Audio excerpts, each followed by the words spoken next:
tässä on semmonen scooter-tsekki ja aloitetaan täältä ylhäältä päin.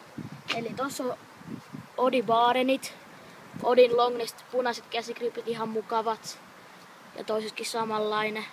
Sitten upea District A1 Tango, aika paska.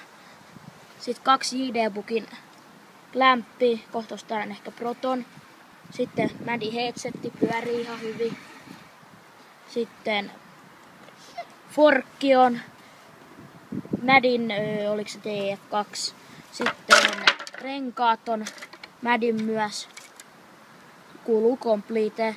Sitten Districtin Begi, maksaa 9 €, kannattaa ostaa. Sitten upea Mädi, valkoinen dekki. Joo. Ja sitten Districtin dekkigrippi. Ihanan karhea. Ja sitten takana myös samanlainen rengas.